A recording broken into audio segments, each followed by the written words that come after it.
High, আমি brown girl পূজা। তোমরা সবাই আমাকে অনেকে চেনো, আবার অনেকেই চেনো না।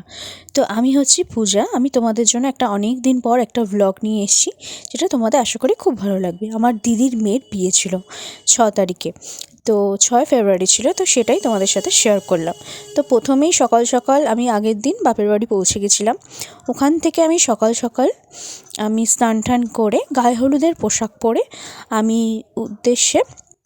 গায়ে হলুদ বাড়ির উদ্দেশ্যে আমি রওনা দিলাম, যেটা ভীষণই ভালো লাগছে। আর এই নিয়মগুলো দেখতে তো আমার ভীষণ ভালো লাগে। আর তার সাথে তোমাদের সাথে একটা জিনিস শেয়ার না করে থাকতে পারলাম না। এবার থেকে আমি 1000 সাবস্ক্রাইবারের জন্য আমি ভিডিও আপলোড করছি। আশা করি তোমরা সবাই আমার ভিডিওটা দেখবে। আর আমার এই জানুয়ারি ফেব্রুয়ারির মধ্যে আমার সাথে অনেক কিছুই ঘটে গেছে, যা তোমাদের সাথে খুব শিগগিরই আমি শেয়ার করব। তার জন্য কিন্তু অবশ্যই আমার সাথে থাকতে হবে এবং পাশে থাকতে হবে।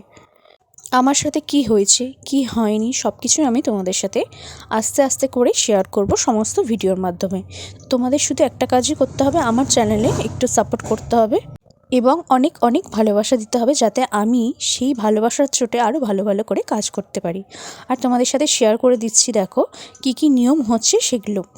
তো আমার বেশ ভালোই লাগে। আর একটুখানি যেহেতু ঠান্ডা ছিল, সেই জন্য সেই সময় যখন জল ঢালা হয় সবাই মিলে, আমার তো ভীষণই ঠান্ডা লাগে। আর আমার বিয়েতেও সেম হয়েছিল।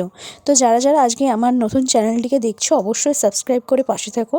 আরও সুন্দর সুন্দর ভ্লগ আসবে এবং আমার সাথে জীবনে কী ঘটে গেল সেগুলোও তোমাদের সাথে শেয়ার করব। আর অবশ্যই চ্যানেলটিকে ভালো লাগলে সাবস্ক্রাইব করতে ভুলো না।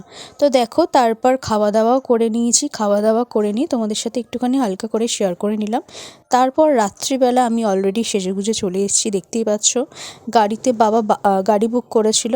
তো আমি, মা, বোন 4 জনে মিলেই আমরা বেরিয়ে গেছি। হ্যাঁ, বাড়িতে আরও অনেক লোক ছিল এবং তোমরা তো জানোই, ওলা বা ট্যাক্সি যাই হোক না কেন, 4 জনের বেশি নেওয়া হয় না।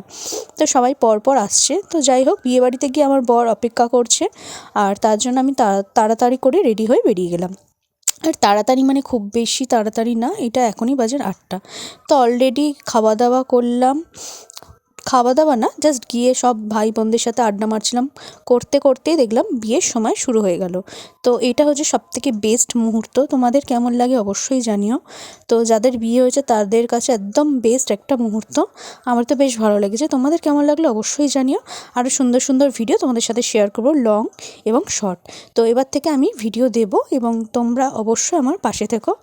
এবং যারা আজকে আমাকে নতুন দেখছো, অবশ্যই চ্যানেলটিকে সাবস্ক্রাইব করতে একদমই ভুলো না কিন্তু।